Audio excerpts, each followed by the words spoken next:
জি জনাব, মাননীয় সদস্য মাহমুদুল হক রুবেল, আপনি দাঁড়িয়ে আছেন শেরপুরের, অসংখ্য ধন্যবাদ।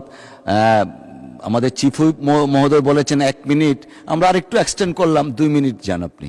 মাননীয় স্পিকার, ধন্যবাদ। মাননীয় স্পিকার আপনাকে ধন্যবাদ আমাকে 2 মিনিট সুযোগ দেওয়ার জন্য।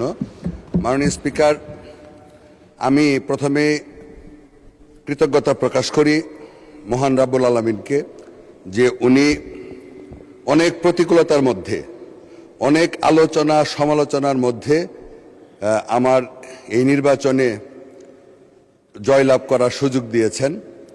আমি প্রথমেই কৃতজ্ঞতা প্রকাশ করি আমাদের প্রিয় নেতা, আজকের মাননীয় প্রধানমন্ত্রী জনাব তারেক রহমান সাহেবকে।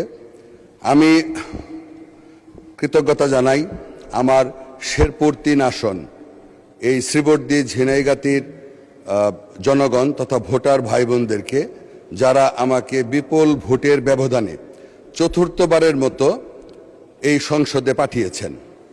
মাননীয় স্পিকার, আমার শেরপুর জেলাটা অত্যন্ত অবহেলিত। বিশেষ করে আমার আসনটি গারো পাহাড়ের পাদদেশে অবস্থিত।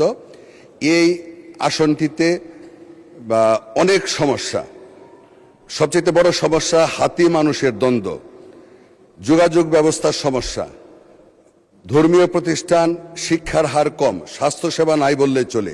এই সমস্ত সমস্যাগুলি সমাধান করার জন্য আমি মাননীয় প্রধানমন্ত্রী এবং সেই সঙ্গে আমি মাননীয় মন্ত্রী পরিষদের সম্মানিত সদস্যবৃন্দের প্রতি অনুরোধ রাখব যেন আমার আসনটির প্রতি সুনজর রাখেন।